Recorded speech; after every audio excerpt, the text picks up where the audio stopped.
ಮುಂಬರುವ ಲೋಕಸಭಾ ಚುನಾವಣೆಗೆ ರಾಜ್ಯದಲ್ಲಿ ಕಾಂಗ್ರೆಸ್ ಭರ್ಜರಿ ಸಿದ್ಧತೆಗಳನ್ನು ನಡೆಸ್ತಾ ಇದ್ದು ಲೋಕಸಭೆಯಲ್ಲೂ ಮೈತ್ರಿ ಮುಂದುವರಿಸುವ ಸುಳಿವನ್ನು ಮಾಜಿ ಸಿಎಂ ಸಿದ್ದರಾಮಯ್ಯ ಕೊಟ್ಟಿದ್ದಾರೆ. ಕೋಲಾರದ ಜೂನಿಯರ್ ಕಾಲೇಜಿನ ಮೈದಾನದಲ್ಲಿ ಮಾತನಾಡಿದ ಅವರು ಜೆಡಿಎಸ್ ಮತ್ತು ಕಾಂಗ್ರೆಸ್ ಸೇರಿ 22 ಸೀಟ್ಗಳನ್ನು ಗೆಲ್ತೀವಿ ಅಂತ ವಿಶ್ವಾಸ ವ್ಯಕ್ತಪಡಿಸಿದ್ದಾರೆ. ಅಲ್ಲದೆ ಚುನಾವಣೆಗೆ ಅಭ್ಯರ್ಥಿಗಳ ಆಯ್ಕೆ ವಿಚಾರದಲ್ಲಿ ಯಾವುದೇ ಗೊಂದಲ ಇಲ್ಲ ಅಂತ ತಿಳಿಸಿದ್ದಾರೆ. ಇನ್ನು ಸಿದ್ದರಾಮಯ್ಯ ಸಿಎಂ ಅಭಿಯಾನಕ್ಕೆ ಪ್ರತಿಕ್ರಿಯಿಸಿದ ಅವರು ನನ್ನ ಬೆಂಬಲಿಗರಿಂದ ಸಮ್ಮಿಶ್ರ ಸರ್ಕಾರಕ್ಕೆ ಯಾವುದೇ ಆತಂಕ ಇಲ್ಲ, ಮುಂದೆ ನಾನು ಸಿಎಂ ಆಗಬಹುದು ಅಂತ ಹೇಳಿದ್ದಾರೆ. ಈಗ ಸಿಎಂ ಕುರ್ಚಿ ಖಾಲಿ ಇಲ್ಲ, ಅಲ್ಲಿ ಕುಮಾರಸ್ವಾಮಿ ಇದ್ದಾರೆ ಅಂತ ವ್ಯಂಗ್ಯ ಮಾಡಿದ್ದಾರೆ.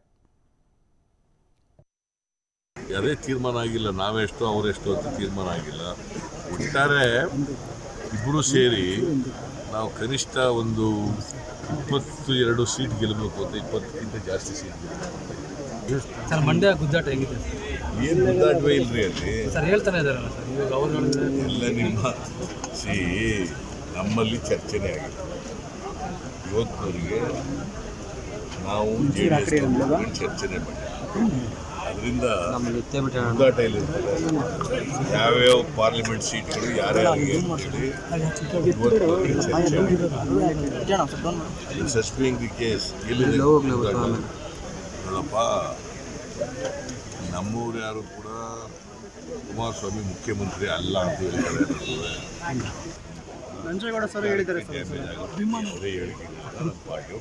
ಪದೇ ಪದೇ ನಿಮಗೆ ನಿಮ್ಮ ಬೆನ್ನಿಂದ ಇರುವಂಥವ್ರು ನಿಮ್ಮದೇ ಕೆಲವೊಬ್ಬ ನಾಯಕರು ಕೇಳ್ರಿ. ಇಲ್ಲಿ ನಮ್ಮ ಕೆಲವರು ಮುಂದೆ ಸಿದ್ದರಾಮಯ್ಯನವರು ಮುಖ್ಯಮಂತ್ರಿ ಆಗಬೇಕು ಅಂತ. What is wrong in that?